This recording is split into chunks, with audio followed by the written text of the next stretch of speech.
Good evening, Doctor Who fans, or people who don't like Doctor Who at all, and welcome to the 6th episode of Doctor Who, the complete review, where this week you probably would have to like Doctor Who to notice the giant pepper pot-shaped totem in the room of, I don't know, severe importance. It's a big one this week, and to talk about this big one, you have me, Ryan Croughan, live from Media City UK, and coming at you once again from Leamington Spa, it's the one and only Josh Dixon. Hello. Hello. How are we today? I'm okay. But the thing is, because I keep recording this review quite soon after getting out of bed, my voice is considerably lower. Maybe it's just to me, but it's considerably lower than it actually is in real life. Your voice? Yeah. Not that I speak like Scrappy do normally. No, you don't. Thank you, Ryan. That meant a lot. But it's just, I'm just a tired man. He's a tired man, but you're not suffering from radiation sickness, so that's one positive. So every cloud. Exactly, every cloud indeed. Firstly, I'd like to get out of the way, because last week you said this episode has a, quote, brilliant title. Yes, it does. And I'm going to shut up spieling and give you the chance to go into that. But before we go into that, I've just remembered, we have that little plot synopsis, don't we? Yes, that's what I was thinking. And this week, it's a big one. It's probably, arguably, bar the very first episode of Doctor Who, the second most important episode of Doctor Who. For what it sets off, yeah, I guess. And I think in context it's not, but in the grand scheme of things it is very important. So to put this massive weight on your shoulders to explain something so important, would you like to give us the plot synopsis for the survivors? Okay, well, as we know, last week, kids, the episode ended with Barbara being threatened by a strange creature sort of coming towards her, and we don't know what it is. The survivors, our favourite Scooby-Doo-like gang, are searching for Barbara. They enter a room, there's a Geiger counter, and they're like, oh my god, we are being exposed to radiation, explaining why they're all so tired. And then the Doctor kind of admits that, he was sort of lying about the whole Mercury thing. He didn't actually need to go into the city, which, the audience was aware of. That's a device called dramatic irony, where the audience is aware of something that the other characters aren't. So they are then surrounded by these weird metal pot creatures.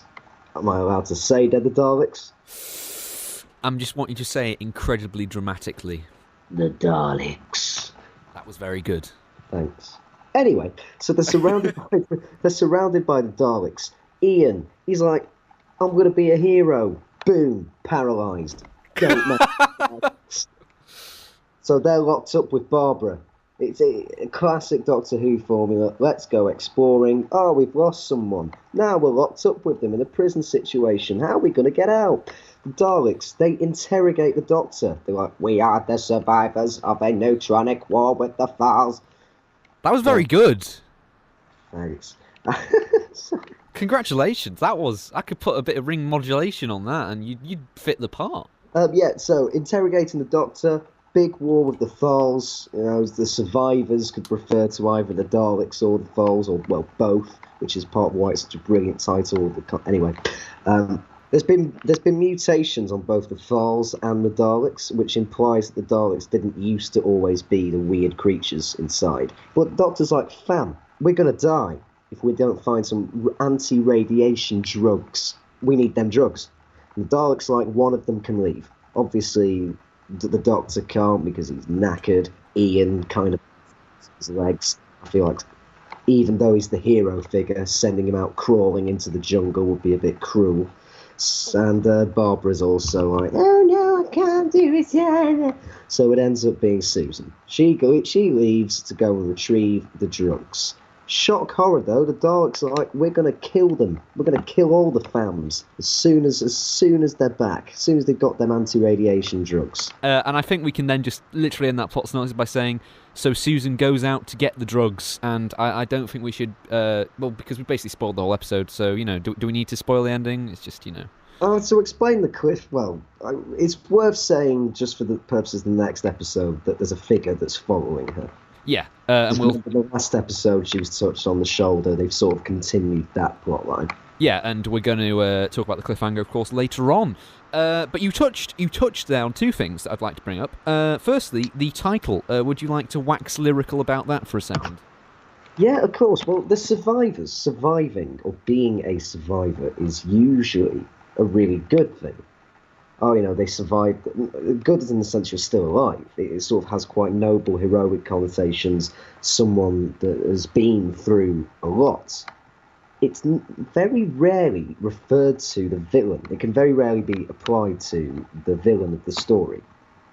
But the first survivors that we see in this episode are the Daleks, the sort of one of the main villain, arguably, of the entirety of Doctor Who. Which it's a bit different. It's sort of refreshing in its own sinister way. It can also apply to the Files, who they're fighting, who we've not really met yet in this episode, which is it's already got these two sides to it. And of course, in many ways, the Doctor and his gang they are survivors themselves of everything that they've been through so far.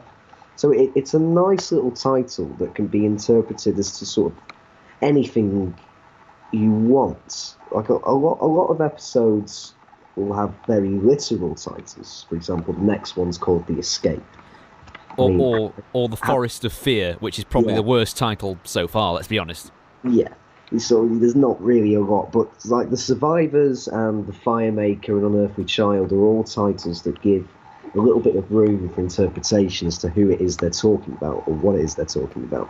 Less so an Unearthly Child. Yeah, I think those three that you just mentioned there are the best titles we've had so far. Definitely. And I do actually miss it when Doctor Who, in the classic era, steers away from the individual episode title thing. You mean like the when we eventually get to one title for a whole story? Yeah, which I think is a shame. It is going to be a shame. It's going to be a shame for me titling the episodes because it won't be like, oh, today we're reviewing The Survivors. It'll be today we're reviewing Colony in Space Part 5. It lacks the, I miss that. I miss that, especially. I guess we can make up our own names for each episode when we get to that point. Which the fans do. That could be a fun little review thing for us to do. Yeah, we could. I think. Well, we've predicted our future. It'll take us a while to get there, but no. I think it's one of the best Doctor Who titles we've had so far. It's nice, simple, but effective. Yeah, definitely. You also said in your little synopsis, classic Doctor Who formula, and as we said last week set up the formula of the whole. It was a trendsetter in how it talked about Doctor Who and exploration. Here, it's a trendsetter structurally. Yes. As in, characters do something, go into an event escalates in tension, captured, but whilst they're captured, the other side, in this case the Daleks, gets the upper hand, and then that sort of balancing act occurs for the rest of the episode, which leads to the big denouement, as it were, where Susan has to face her fears. It is classic Doctor Who formula, but this is the first instance. So can we call it formula there, or trendsetter? I'm going with trendsetter. We'll call it trendsetter. It's all about whether or not you've watched the series yet. It's a trendsetter for the time. For us, it's like, I see what you're doing there. I must also say, The Survivors...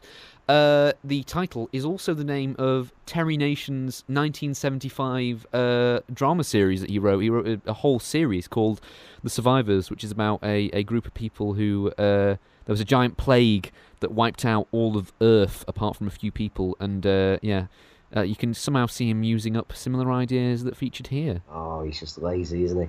Well, we'll come on to that later in the series. At this point, he's a genius. At this point, he's an absolute genius. And he is. All these ideas coming thick and fast are great. And I also like to say, just before, at the very tip of the episode, do you remember last week I told you that nice little fact that this episode was recorded twice? I thought the first one was recorded twice. Yes, that's what I mean. I told you last week that episode was recorded twice. Yeah. Well, the bit of the reprise of the cliffhanger at the start of this is actually taken from the original recording of the episode of last week. Well, I'll be. And you can tell because it's very, very grainy, and also it's shot a bit differently and is definitely not as effective as the cliffhanger we saw at the end of last week. Why did they do that? Not a clue. Cool. Maybe, I don't know, starting with that really effective cliffhanger would be like putting all your cards, you know, at the front and like, you know, starting with a very shocking moment, then it just wouldn't fit, then going into something more soft, so you play down the cliffhanger a bit softer at the start of the episode, and we'll see this a lot more in future of Doctor Who. If you have a really, really, like, powerful cliffhanger, the reprise of which will be done again to soften the impact so it doesn't feel as jarring, if that makes sense? Yeah, that's fair. And also sort of what happens after the cliffhanger, the tempo does go down a little bit slightly. It's back to, hang on a minute, where's Barbara? We're exploring all of this. Yeah, which is kind of, it would have maybe stuck out as a sore thumb. Yeah, it's a random point, but we will talk on to that more when we get stuff about that happening later in the series. First, I'm going to open thick and fast. Last week, we said the Doctor was a bit of a lovable rogue. I think this week, he becomes a little bit demonised, and we are made to, well, look against him a bit more than we have. We've been sort of growing on him, and now it's like, but you really shouldn't have done that, you idiot. Well, we say lovable rogue. He did admit that he was lying to them. We just didn't realise what the gravity of. He admits to us, the audience, that he's been lying to them about the Mercury. It just doesn't become apparent the gravity of him doing that until this episode. Yeah.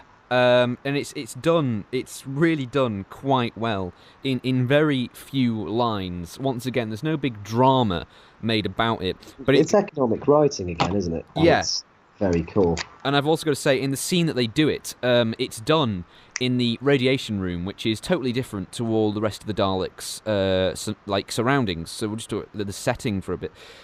Once again, it's all shot with this big sort of those early scenes, you know, a shot where we can see all of the characters in full, in profile, and then as soon as they go into this little radiation room, the lighting changes and the way it's shot changes completely. It's brilliant. It's sort of really close at their faces. You can see every single trickle of the Doctor's sweat as they gather around this kind of the sort of plinth. It just looks completely different. It feels quite like sort of an old air raid bunker style cramped space. Yes, it's key that you said bunker. We'll come on to that later. But it's interesting, the lighting in that scene, and to go into, what's more, some more directing jargon, it's lit from below. The lighting, conventionally in a TV studio, is lit from above, whereas that scene, actually handheld lights were placed below, and you can tell because it's flashing up onto the actors' faces. That's a massive thing they do on stage. Yeah. Is there anything you want to add to that? Being the stage aficionado out of the two of us. You usually use it for darker stuff. Yeah, horror. Both in the literal sense of it being darker, and also it creates quite a nice shadow effect and really sort of emphasises the face. And you can make a really nice sort of ghost and ghoulish kind of effect with a person. Yeah, and in this scene, not only it's the scene where they realise we have been poisoned by radiation, but it's a confrontation scene between the Doctor coming out what he's done and Susan and Ian being utterly baffled. So the lighting, the way it's shot, that is a perfect example of staging really making the scene. Because if that was shot like all the scenes of them wandering around the city was shot, that would have no impact, I don't think. No. The sort of the tension that runs beneath this scene as well is that Susan's there with the Geiger counter, then Ian steps over, and the last person to step over is the Doctor. Yeah. Ian just sort of points at the danger sign, and it's kind of like, oh my god, okay. And the best bit of that scene, once again, it's all, and I think this is important to talk about William Hartnell as an actor, because there's some lovely, lovely pieces of just close-up acting in this. As in, there's the scene where they are pointing at the Geiger counter, and Ian mentions the fluid link, and it's a nice, lovely free shot with Hartnell on the left side, and he's sort of like, yes, the fluid link, and then sort of turns around and walks into the other corner of the room, and just sort of stands there, not looking at the rest of them as they're talking at him. When he admits it, it's clear this is like some sort of... It's made to be a big moment through the actions rather than just the dialogue. They're literally pushing the Doctor into a corner and being like, what the hell have you done? Well, it's also I'd sort of argue that means he does show some kind of remorse. I don't Exactly. think he's not completely demonized in this episode. No, I think if he'd have just stood once again, if he'd have just stood there and took it on the chin, he would seem a bit more antagonistic, a bit more like he's willing to stand up a fight. I don't know. You could argue that we're made to sort of sympathise with him, and he shows his emotion, his sort of realization that he's done something wrong through his actions and not through a line apologising. He never at all apologises, does he? No, and it would be very surprising if he did. Yeah. Do you think that? Do you think that's right? As like the character. Do you think we should be still sticking with this? The Doctor is someone who shows that he's wrong, but he never admits that he's wrong. Yeah, it works for the character, and I think we have to bear in mind we're still at the early stage of his character. I feel if he just suddenly became more apologetic all the time, it would be too much of a character transformation too quickly. Mm-hmm. I think what we're looking for at this stage is a nice and smooth progressing character arc. Whether we get that, I guess we'll find out. But at the moment, I feel it's just the subtle things to redeem his character that help. Yeah. The fact that he showed remorse is a bigger step for him. And it's a lot more than we would have seen, for example, in An Unearthly Child. Yeah, I've got the line here. I have found it. Abuse me as much as you like, is what he says. It's not combative. He's not fighting back at Ian. He's like, well, do it, go on. I know I'm wrong, sort of thing. Once that's really subtle writing. But you could easily have done that in a confrontational manner and been like, and been goading him on. But it's just, no, abuse me as much as you like. It doesn't matter. We could have had a big confrontation where they all have tears in their eyes as 60 strings suddenly underscore it, and a timpani starts going mental, and then the brass come in, and You can't realise how much I'm smiling now. I think this is going to become a familiar thing coming up on the show about those 20 million violins. And then they walk into the room, the Daleks are there, and suddenly a choir comes in. And it's we'll move on to that. I'd just like to talk about Ian's confrontation for a moment. It's when he says this, and I wrote this down. I think this is one of my favourite lines in Doctor Who so far. It's time for you to face up to your responsibilities. You got us here, and I'm going to make sure we get home. And it's Ian basically once again. He is taking that standpoint, and I think this is key throughout the episode. It's always Ian trying to be the one, trying to be the man, as we've seen him before, and perhaps the first time in the series, he can't be that one. Well, especially if we don't have his legs.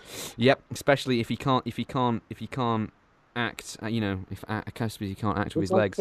I think is very deliberate. Yes, it clearly is, and it's clearly addressing that.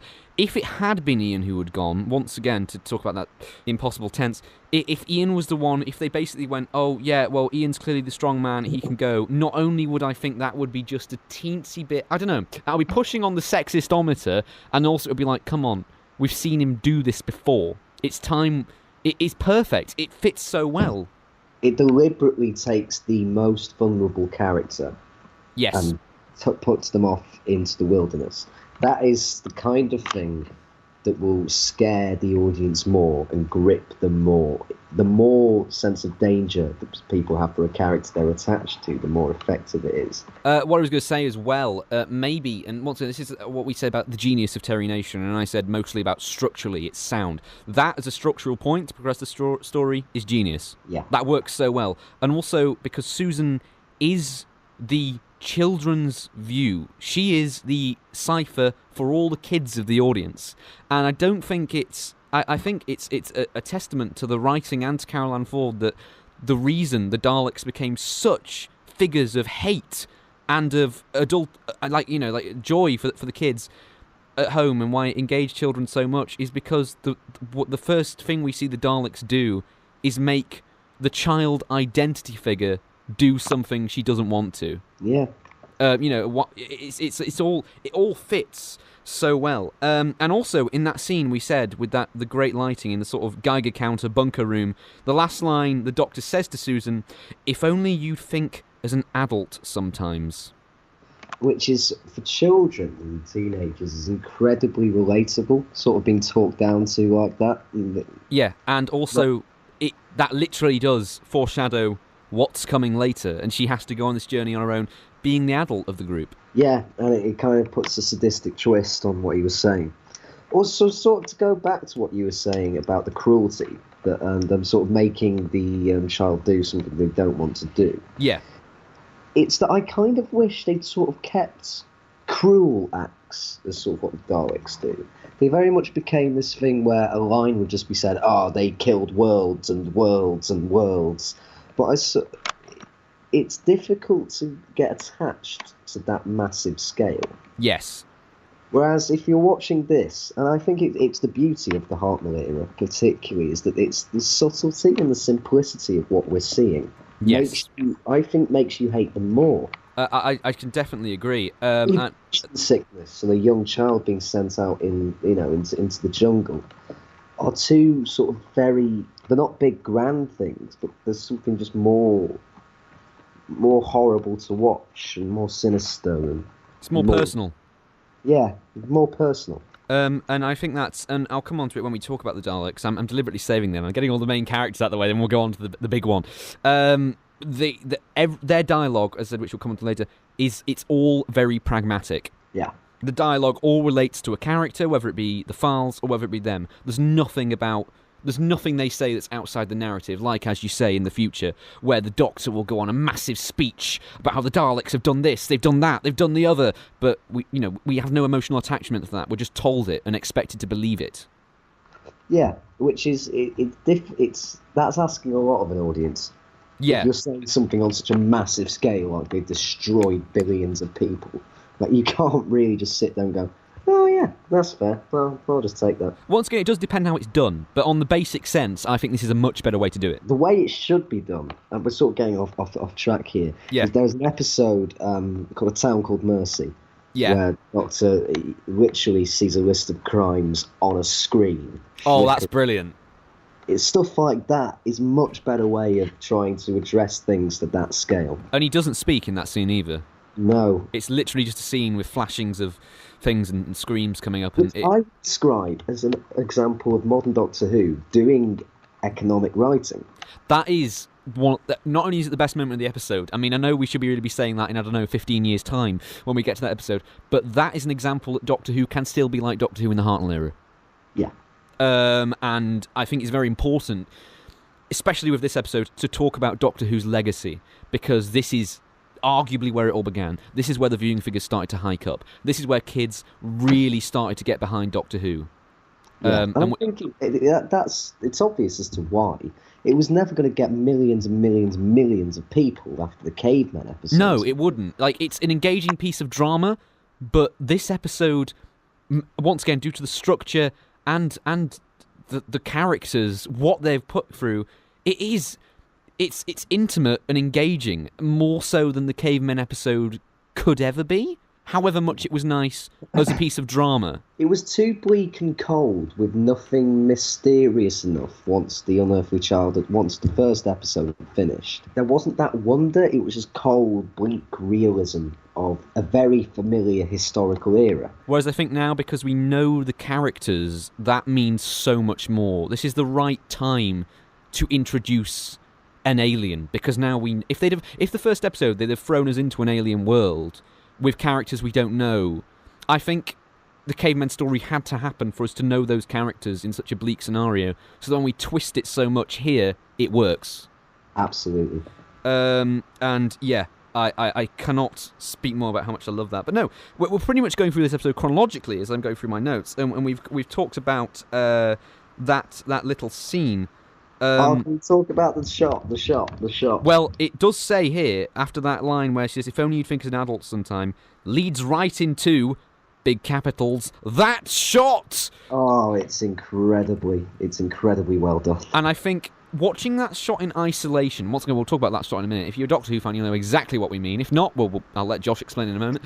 But that shot, it's the moment where we go. We've just had this really quite powerful scene. The Doctor showing more signs of sort of his vulnerability. Ian and Susan realising just what they're into. They literally walk outside the door, and then all of their preoccupations on that previous scene are out in a moment.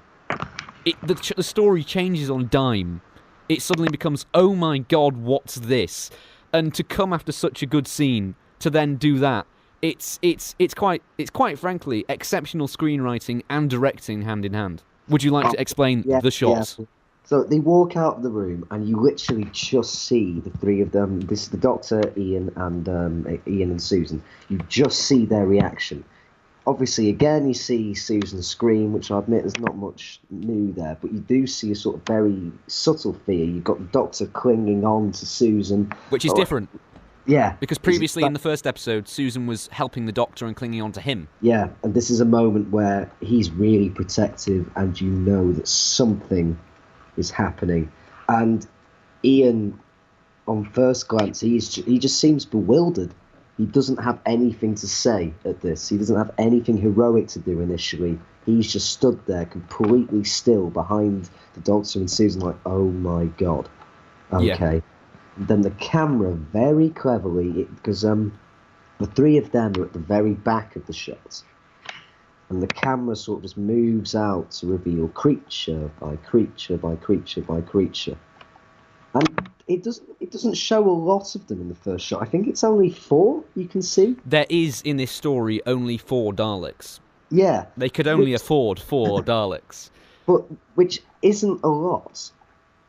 But that shot, the way that it's sort of crowded with all of them in it. Yes, it's the makeup of the shot, once again. It's all about blocking. Yeah, it makes you believe that there could be thousands in there.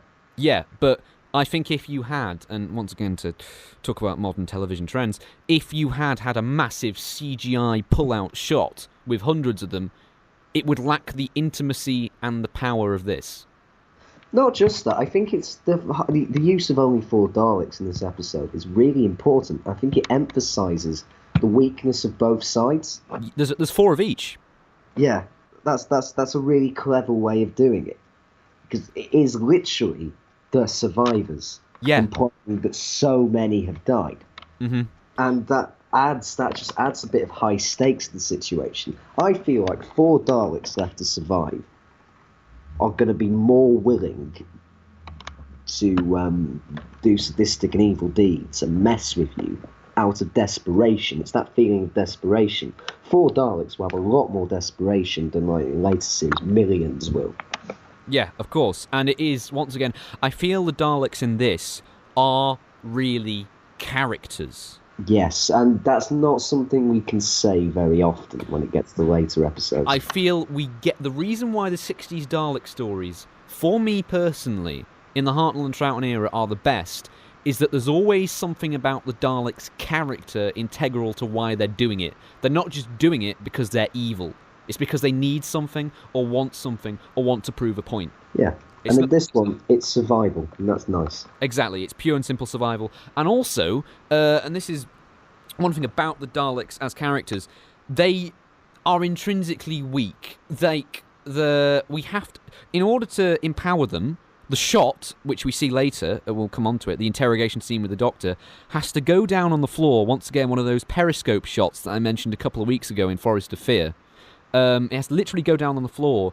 Hartnell has to crouch down to show them being overpowering because they're smaller than all the main characters. Like, the Daleks are these little small things that somehow are frightening because, one, the way they're shot.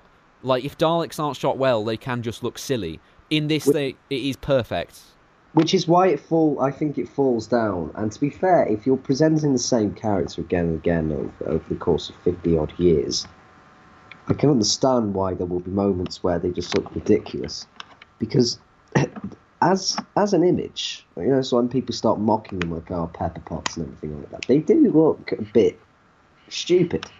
Yeah. Unless they're shot correctly. Exactly. It's all about how convincing the reactions of the characters are and how it's shot. Yeah, of course. In this case, it's fantastic. In this opening shot, I think you can actually be scared of these creatures. Because and this is the thing, and this episode is so much more enjoyable. Like, we're raving about this, but this is so much more enjoyable when you watch it in the context of the first 5 episodes. Yeah. We have not seen anything like this before, and the shot literally pullbacks to reveal there's so much more to this universe than we ever thought. You know, it's not just grunting cavemen and silly-looking metal reptiles sitting on a tree. There's so much more and it's wonderful. And it is literally a big reveal, but it still remains intimate. It's still about our characters and what are they going to do.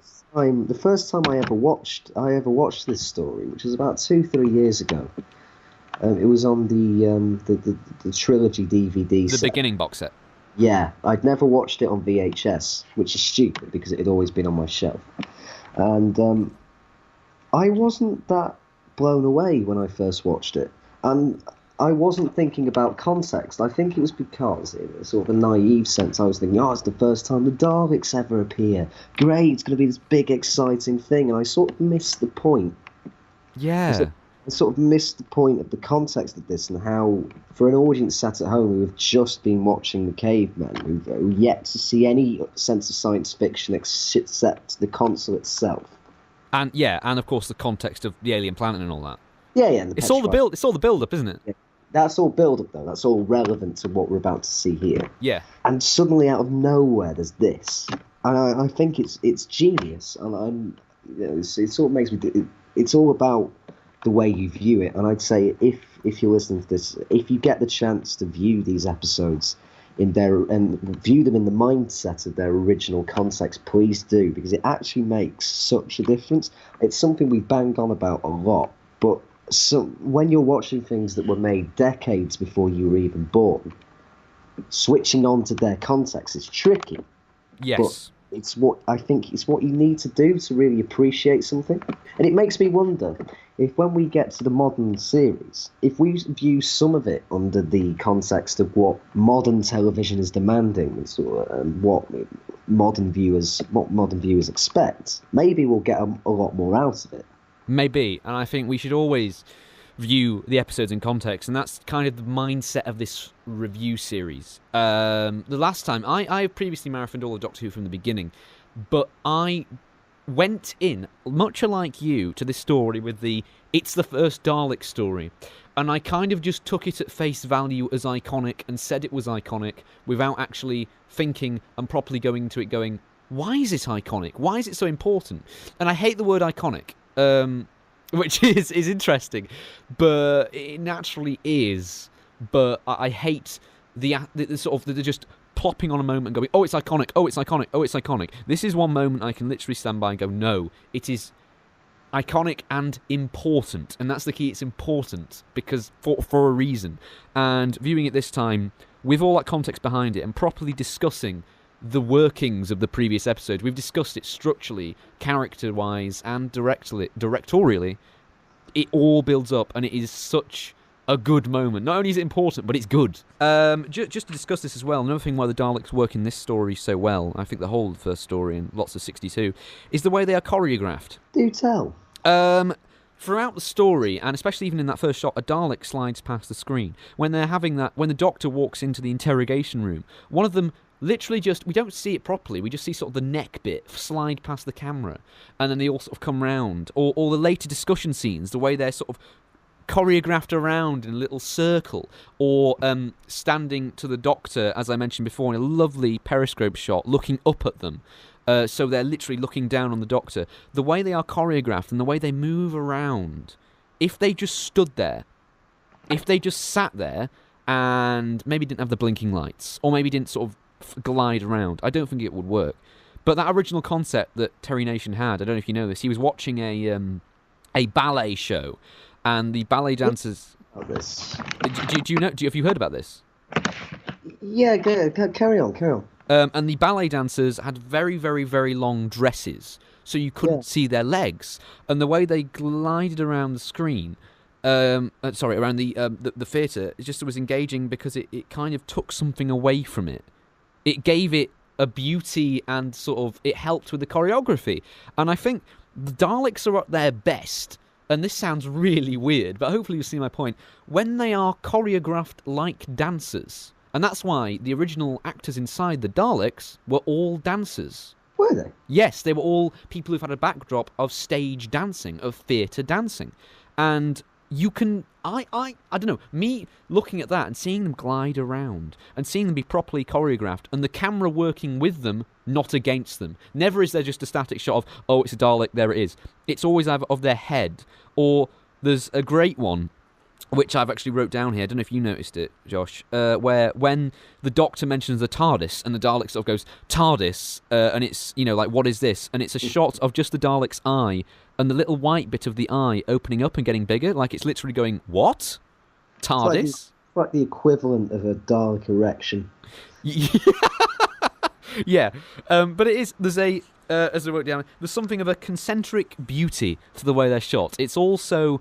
because they're all the same, and because they do have sort of a 60s art pop design to them, when they're choreographed well, not only does it look good, but it makes an inanimate object feel alive. Yeah, it's all. It's one of the best things, I think, about writing and producing something under pressure and with lack of budget. Yes. Than having to use what you've got, which sometimes can go horribly wrong, where you'll be getting to a story called The Web Planet. And a story called, much later, Warriors of the Deep. Oh, you really have a hatred towards that. Well, actually, I have a hatred to the first 3 episodes. I think the 4th one is a work of genius. Come at me, fandom! Come and kill me! Nah, they won't for a good couple of years. We're fine. We're fine. Some people might support the Web Planet, though, and, well, we'll come on to that.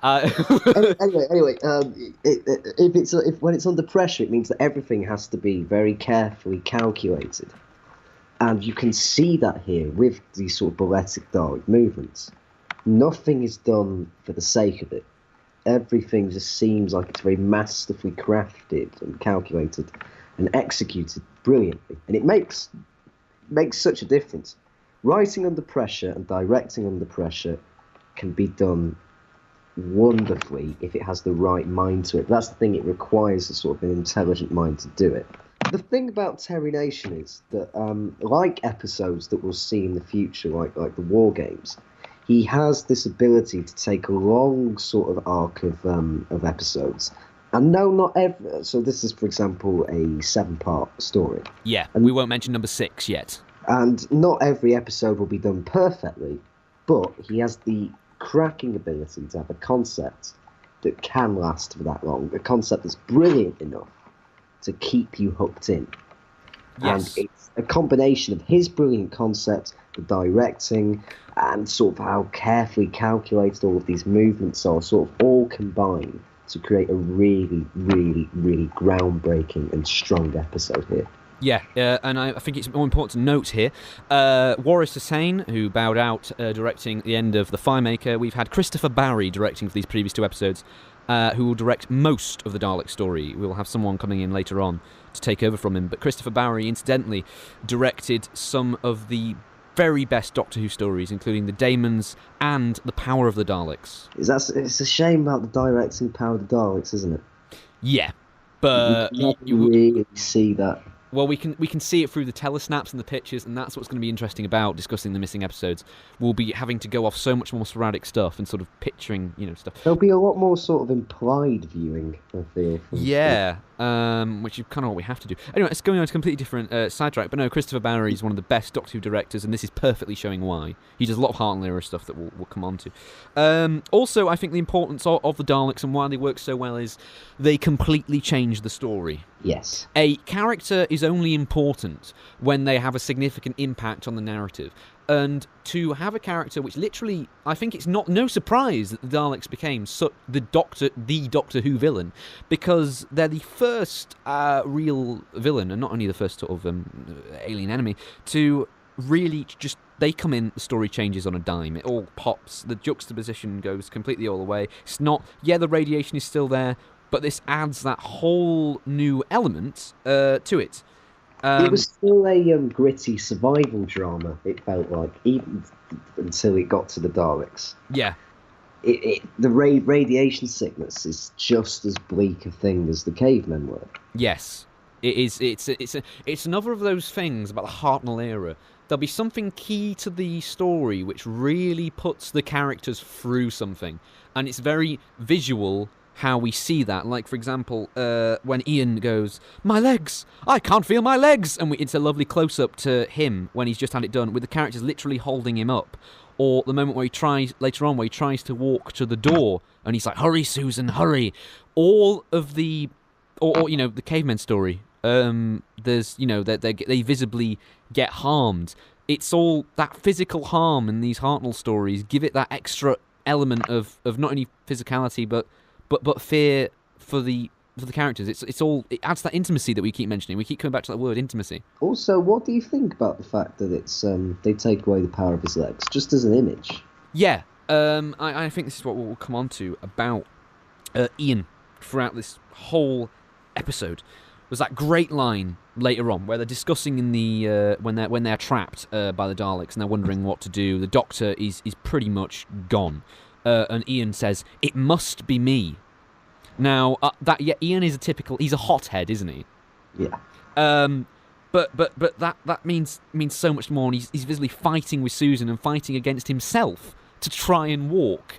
I'm going to let you discuss that for a moment, because I've sort of lost my train just figuring out how good it is as an image. You're right. It's taking the most typically heroic, both in the sense of what he wants to be and what the audience see him as because of the way he's been presented to them. We all see him as the heroic figure. It makes formulaic sense for him to be the one to go outside and just constantly do all of the fighting, and you take that away in one shot. And it's these villains, it's the Daleks, who have managed to take that heroic status and completely throw it. Yeah. That emphasises their power a lot more. And it's done through alteration to a character. Exactly, which makes it all the more important and visceral for us. Yeah. It's as you said, formulaic, but there's something about I would argue the word formulaic, just because the word formulaic has a lot of negative connotations. Well structured. Yeah, well structured. This episode lives and dies on its structure. This episode feels this one in the story particularly feels like a series of carefully calculated wheels that all just set in motion, and it just all works. There's no weak link within this episode. Everything just feels too well constructed. Yeah, as last week we talked about the weak link with Susan and the flower, which did add a little bit of indecision on me, but I sort of accepted it. This one there is no moment like that makes us go, "Oh, is that out of character?" It all fits perfectly. It's all incredibly focused. It doesn't sidetrack. It doesn't lose you as an audience at all. Yeah. One thing I must mention with Ian and his sort of thing here is that he has to rely on others for once. Yeah, which I think is important. I think he needed to at some point. Yeah, the series could not carry on with it being who will he was almost becoming the sonic screwdriver. How are we going to solve this? Somebody Photoshop that for me, please. How are we going to solve this? Oh, I know. Ian will do it. Hooray! Yeah, exactly. And it kind of rendered the other characters literally just as. They're just useless, just there purely to express.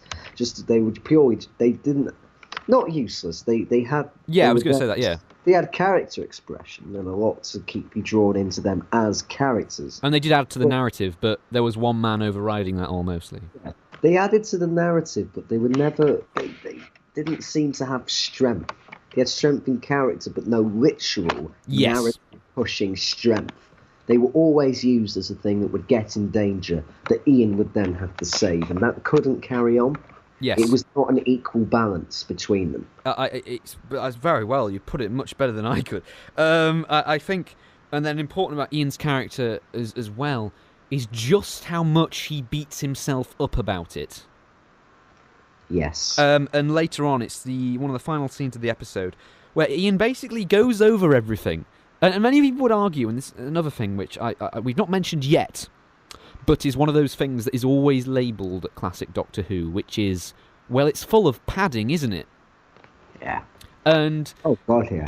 And it's always something that's labelled about it, but I always counteract that. In most cases, I'm not saying all, sometimes there is plain and simple padding, But in this case, definitely. We're waiting for the end of the episode. Susan has begun her journey, and we cut back to the cell with Barbara and Ian. And they basically go over what's happened so far, with Ian being again, oh, it's all his fault. If only he did it. And Barbara says to him, stop going on about that now. People would say lines like that is simple padding, but that adds so much character. And the fact that classic Doctor Who stories take up 4 to 6, even 7 in this case, episodes, allows for spaces, and I think this is a problem with lots of modern television, other than very few shows that do it, spaces for the character to breathe and act naturally. Here, you would. Ian is beating himself about it, and Barbara as the sympathy figure and trying to calm him down because he's getting angry in a situation he can't help. Just shut up about that. Yeah, we know it's the Doctor's fault, but move on. And things like that are so important to the story. Another one, which when the Doctor comes back from his interrogation, and he comes and sits down, and it's a nice little foreshot where they're all sort of crouched around him like, come on, Doctor, come on, tell us. He's like the symbol of authority and knowledge. He is the symbol of knowledge in Doctor Who at this point, isn't he? Yeah. And they all sort of turn to him, and the Doctor goes, hang on, give me a moment, my child, to Susan, just for breathing for a moment. He's visibly knackered. It's a nice little pause, but they're all still so eager to hear what he has to say. Pauses and moments of reflection are so important to a story, and it cannot just be constant boom, something else. You need those moments in between, otherwise the story would just feel so unreal. It's one thing, it's a benefit to having the Doctor as this physically vulnerable old man. Yes. That kind of loses it later, is that the way that he can be knackered or affected by things emphasises the worlds that he's in and sort of the danger that he's in. It sort of kind of loses it when you have some young guy who can just run around constantly and not really be affected by anything. Yeah. It's great. It works in this. It works very effectively. And seeing him, who we know is sort of the traditional, the heroic figure, mm-hmm. which in this early era, he isn't really. No. I think intellectually he is. Yeah, so I mean, he's the source of knowledge. They all turn to him like earlier, the early scene where they're asking about radiation and the people here. Ian is begging the Doctor for answers because he doesn't know anything. When they're in the cell going, what is it? Ian is only reporting to Barbara what the Doctor's told him. He's literally the only source of knowledge they have. That says a lot. There's such dynamic at play there. You've got the intellectual hero, but you've got the physical hero, but it all can turn on its head at different times. And then Barbara, I'd argue, Barbara is the emotion. Barbara is the human connection, and then Susan is the children's audience. Yeah. And that it has something for so many different demographics. Yeah. And I think who you root for in a lot of it, which will obviously change due to the nature of the writing. But I personally feel there's always one sole person you root for. Who would you say is in this episode? In this episode, weirdly, I'd still say Ian. Yeah. Because seeing sort of his ego and his pride being affected, as well as him being physically affected, and seeing his whole character purpose being altered is more gripping, I think, than anything else that happens in this episode. Well, I think I can agree with you. I think and it's interesting how each episode has that thing, because last week it was Susan being not believed, and it's interesting. Each of these two stories by Terry Nation have had that angle, which I think has worked really well. I do say though, there's one moment which, back to the Doctor's sort of feeling sorry for what he's done. And it's no dialogue. It's all in a close-up, which is, I don't know if you recall the interrogation scene with the Daleks. If you've got anything you'd like to say about that, but the very end of it ends with the Doctor, a nice big close-up of Hartnell in real anguish, where the Daleks say, "As you say, all your lives depend on it," and it's highlighting there that he has done something wrong. And the reason I bring this up after you've mentioned Ian, every character has that all chips down syndrome. They are all down, but they don't revel in being down. It's all about how they're going to resolve it. What do you think Susan's and Barbara's are in the context of this episode? I think Barbara that first shot, once again, it's all shot worthy. There's very little scenes where Barbara actually does it, other than, as I just mentioned, where Barbara has to try and stop Ian from going on. She's kind of that the human feeling of, in those few lines, we all need to calm down, we all need to remain sane, and also she's the one who kind of got them all into it, because that first shot where it's the cell and it's clearly a wide angle lens and we see Barbara literally just sitting in the corner of the cell all alone. She's kind of responsible for everybody, and once again, to use the word motherly, as I did last week. Susan, well, the last part of the episode, I'd wager, is all about her, where she has to take on the Ian role.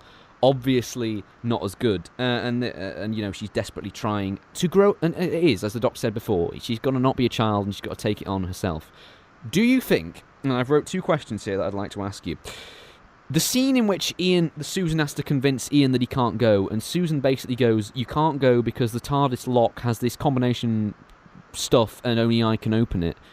Do you think it would have been better if Susan had to convince Ian without the scientific mumbo-jumbo that you can't go? Do you think that was right for the character to sort of blame it on something why you can't go and be a bit weak?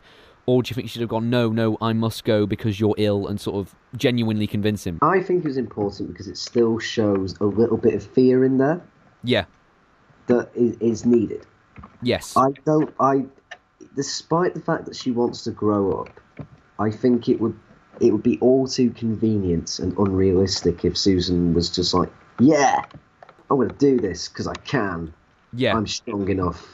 I think we needed to still see a bit of vulnerability to root for her more and believe in her more as she's then thrust into danger. Mm-hmm. And later she says, sort of, must I? And Barbara saying, we can't let her go. She's just a child. And I'm not sure if that verges into a bit too condescending. I don't know. Think about it from if you think about that from Barbara's perspective. It puts a new light on a little emotional scene in the first part and makes you think. I think it probably, you know, when you said is it genuine or was it an act? I think it was a bit more of an act and more a bit teachery. She does genuinely see Susan as a child. She's a teacher. You know, she was a teacher, and you can see throughout these stories her adjustment to that. What do you think of Susan? She is really a child underneath. Once we get past all the alien trappings that we had in sort of Unearthly Child, do you wish there was more of the alien eccentricity we saw there, or do you think the angle they are obviously taking now and have been since sort of Cave of Skulls, that underneath all this she's a real human child? Well, not human, but you know, she's on our level. Do you think that's right and a decision that should have been made? I think it's right purely because I think, and this is something we won't be able to talk about for a while yet, the resolution for Susan's character. Yes. Fits that she is a human child, or that she desires to be a human child. And I feel like in this episode and many episodes like this, there is no place for that eccentricity, because it's such human drama. With the Doctor being alien but dealing with things in the way he does, I don't feel there's any purpose or place for Susan to be showing her alien side. And they're in an alien world as well. The only people that she can really disconnect to in a sense that shows she's not human are Ian and Barbara. Yeah. If she's disconnected to the Daleks, that's because she's just as alien to them as they are to her. Mm-hmm. It's different. It's nothing to do with the Earth-based viewer that we are. What do you think of the fact that after, and we've kept saying this, do you remember in the Caveman story we said, what's Susan done this week? Nothing. It's very, it's true though. This episode, and I think, you know, you said the one you root for the most is Ian. I think it's very important to go from the and I think this, you know, for reading this with some sort of stupid feminist postmodern view, which I don't, because I think that's putting something on it which we can't put on it. But it's interesting how we go from the male heroic lead and go, now the young female's got to do it. Yeah, and there probably are points that you can make about that. I don't know if we're the best. I don't know if they're the right ones to talk about it, and this is what I mean. I think unless it's brought up specifically, and we know, like, producer-wise, this was what the angle they were going for, I don't think we should talk about that, but I think it's very important to shift as I said earlier, to shift the narrative onto the child, and that therefore engages children more with the story, and of course their love of the Daleks comes naturally from that. Yeah. It all is all integral.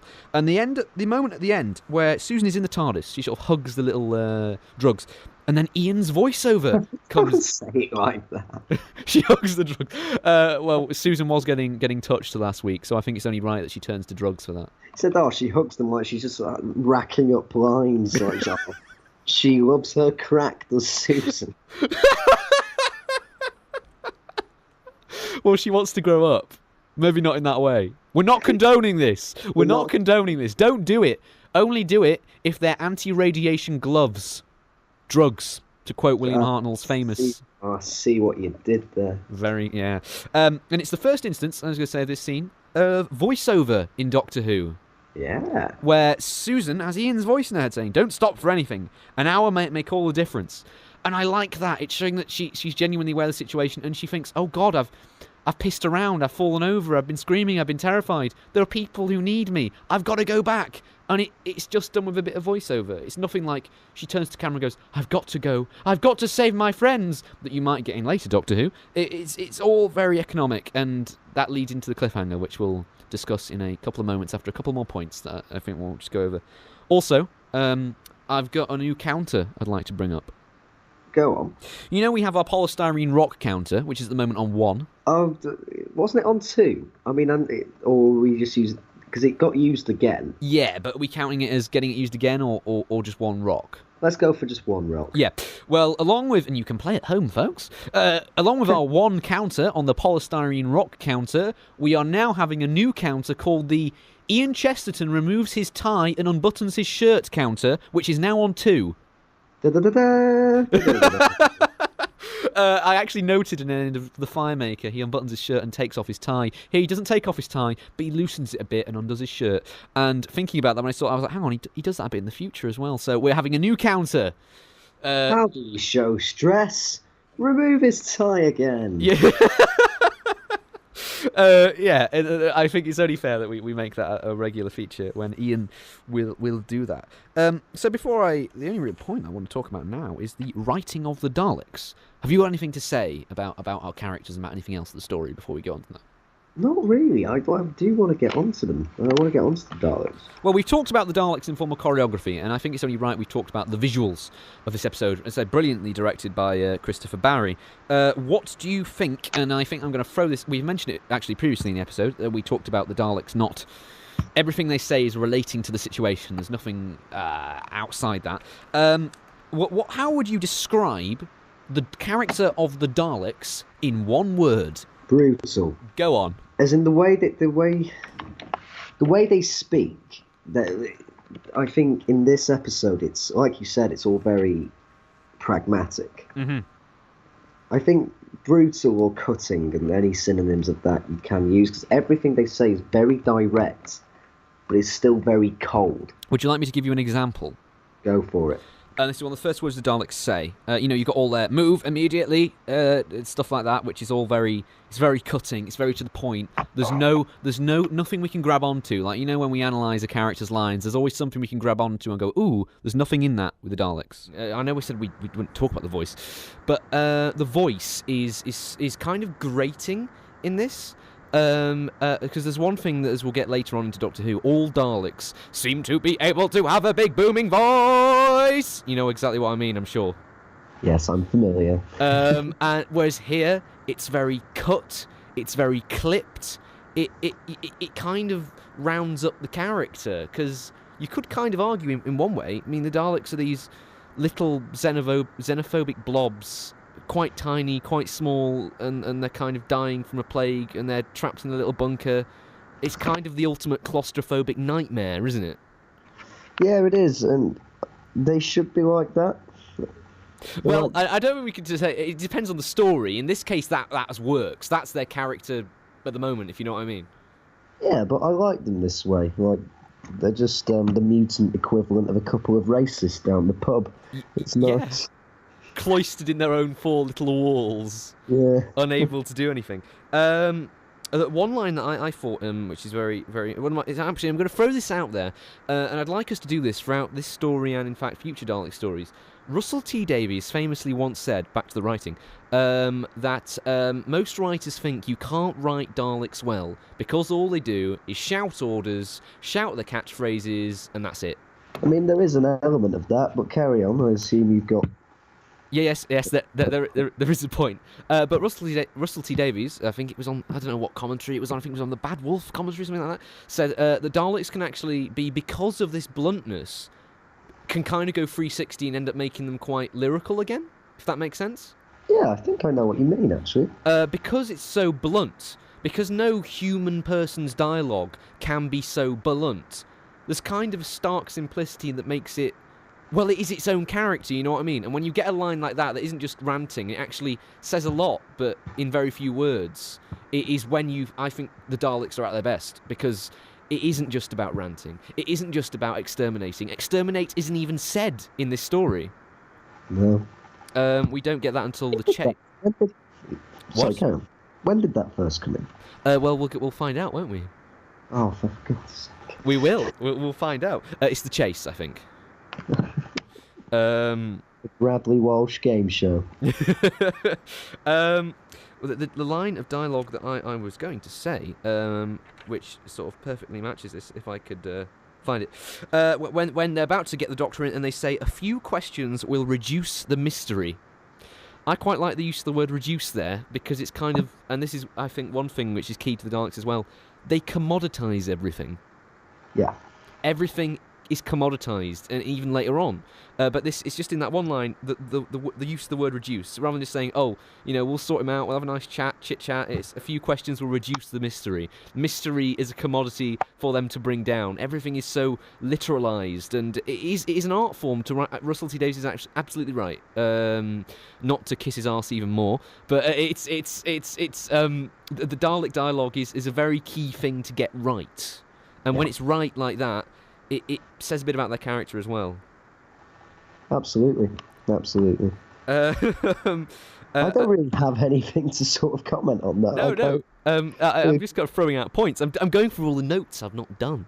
Another thing that I love is the bit where there's just a small exchange of two dialogues, and it sets up immediately the relationship between the Doctor and the Daleks. And I know we can't really talk about this until like the chase, because that's when they start properly like knowing each other. Yeah, but as a first proper encounter, it's a very engaging scene. Yeah, it's the couple of lines where the Doctor says he will when they're talking about who's going to go through the forest, they will have our life they will have our life in their hands. That is enough. And the Daleks sort of don't understand that and go, oh well, if you don't come back, we'll kill you anyway. You know, it's like that they can't value life intrinsically. They have to add an extra bit of thing on top to make him scared. Like, oh, if you do this, don't do it, we'll do that. And he's like, hang on, but we're going to die anyway. That's enough. Do you see what I mean? I'm probably making that more muddled. I can't really get the point across. If you can, I feel like what you're trying to say is that Daleks don't see it as when one of them goes out to save the others, the fate of the people they're going out for isn't enough to bring them back. I don't feel like they understand that emotion. Yes, that's the exact point I was trying to make. Thank you. They have to use blackmail. Yeah, which doesn't work. To be honest, they just sort of ignore it. But have you got any points on this story that you'd like to make about the Daleks or anything else surrounding it? A lot of the points I think that are most notable about this story come in the next couple of episodes. I think everything we've established is about the characters of the Dalek. The actual world itself, Skaro, hasn't been set up a lot yet, and I think that's when it really gets interesting. So I'd say no more points, but I am excited to get on to the next one. Well, I think we've both in this review kind of waxed lyrical about this and got quite kind of excited about this episode. As we said, it's a master of structure and putting the characters through hell. Yes. And if it didn't do it, that's something that's great. It pushes Ian, it pushes Susan, Barbara. You could argue because she's been exposed to the radiation the most, she's going to be more knackered, but, I'm sure she'll get her time to shine later on. And even the Doctor in his that lovely interrogation scene with the Daleks, which I must mention, I know we mentioned choreography of the Daleks. The Daleks in that interrogation scene, the way they circle around him, it's like sort of circling sharks, you know what I mean? Like, intimidation. It's all the characters, even in little movements or actions, like Ian going to the door, being like, "Hurry, Susan, hurry!" Everything's there for a purpose. There's no flab to this, I don't think, which is weird considering it's quite a slow burner episode. It is, but economic writing and directing, my friend. That is exactly the one. So Josh, your moment of the week. Well, with this, I'm going to have to go with the classic. It's when the three that shot, as we discussed, when they walk in, you see the Daleks for the first time because it's just done brilliantly. So we're going for the solid shot, the hero shot, as it were. Yeah. You see, I've been very very debating over this. Very debating. Very debating. I've been having an internal struggle. No, I've just kind of I'm a bit stuck because there's all sorts of scenes that I do like in this episode. I think there's no scene that I could say, like last week, we had the issue with the flower. I don't think there's anything here we can necessarily go, nah, that drops the ball. But the scene I'm going to go for, just to be different from you, because come on, that's the classic shot. I want to go for that, but I'm going to go for the little interrogation scene between the Doctor and the Daleks. Okay. I really did enjoy that, and it nicely sets up the difference between both characters, and it's the Doctor's taking centre stage again. Yeah.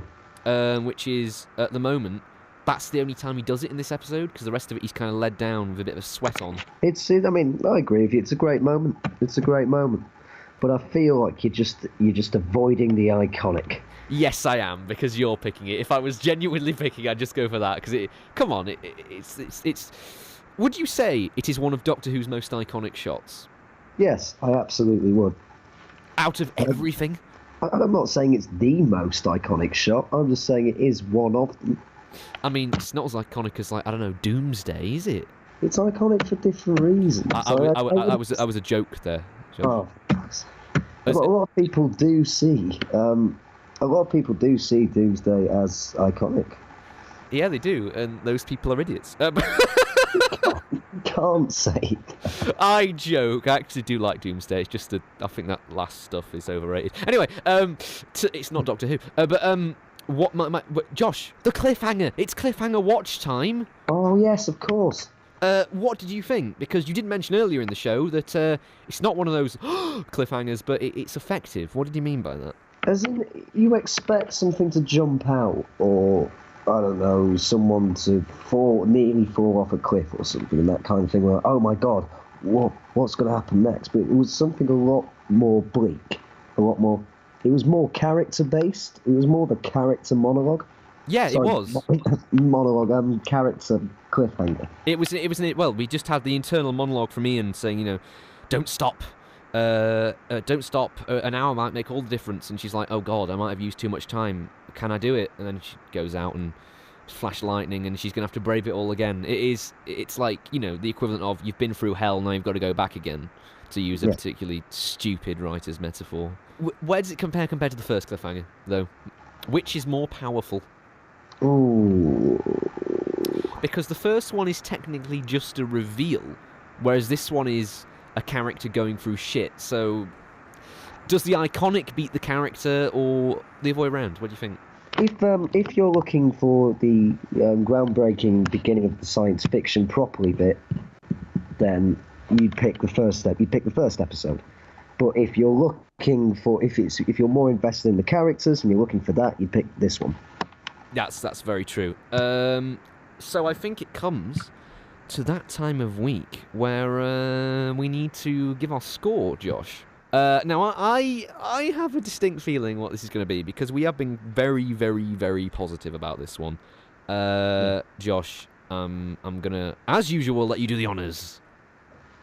I'm going to give it a 10. Oh! Do you know what I'm going to give it to? What are you going to give it? 10 big kahunas. I did not see that coming. Wow. I'm sure none of you at home did, because we've been so negative about this one. This is like Time Lash Part 2. I said we might get to Time Lash and think it was bloody amazing. We might. But quite simply...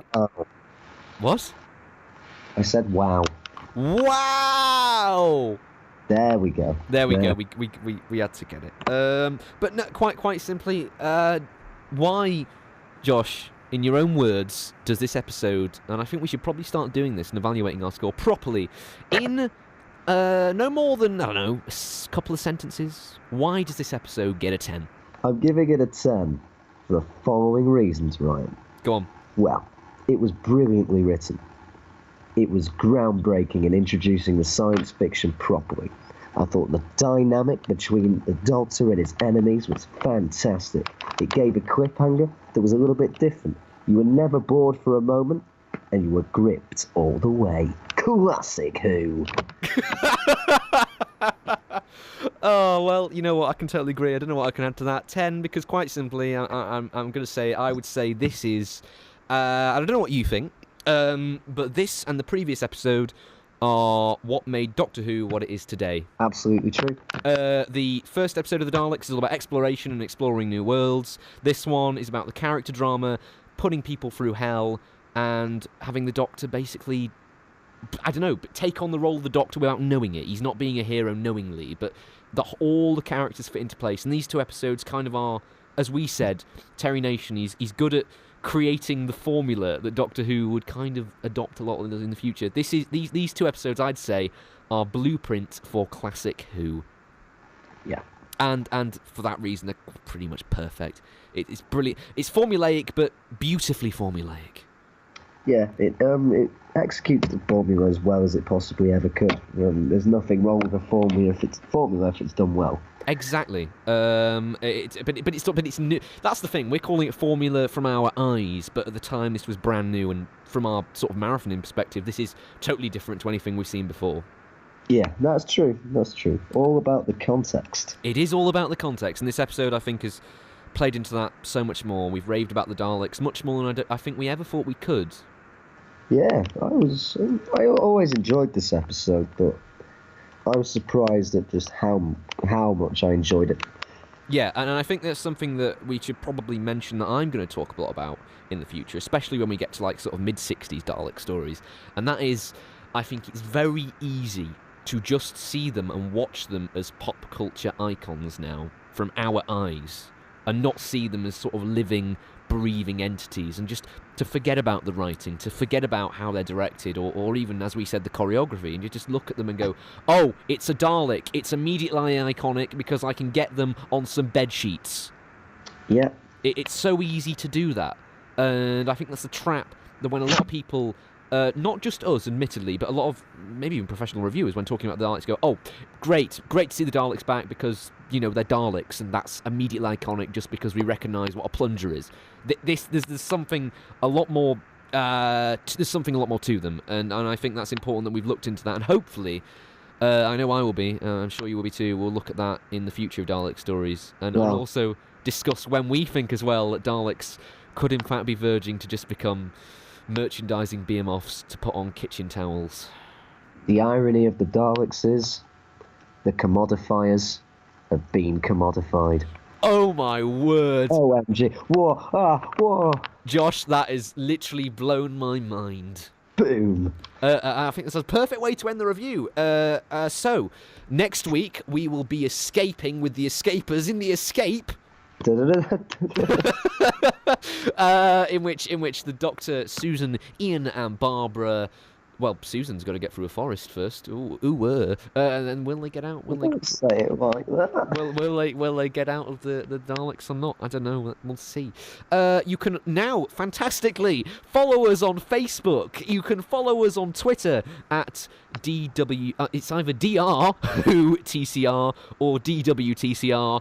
I've completely forgot, but it's either one of those two. And shall I quickly find out? Yeah. Watch our Facebook and watch our Twitter, please. Of course, you'll be watching this on YouTube. All of our latest things will be on here. If you want to comment, please comment. We want to know, as we said last week, please tell us we're wrong, tell us we're right. We want to discuss. We're sad loners who want to discuss Doctor Who on the internet, so of course we're willing to chat. Please drop us a line, either on our Facebook, our Twitter, or in the comments below. I will not say give us a like, but I will not say give us a dislike either. So, do what you will. Nice middle ground there. Nice middle ground. Do we have the name? Facebook is just called, quite simply, Doctor Who hyphen the complete review. Right, okay, so you can find us on Twitter, Josh, at where?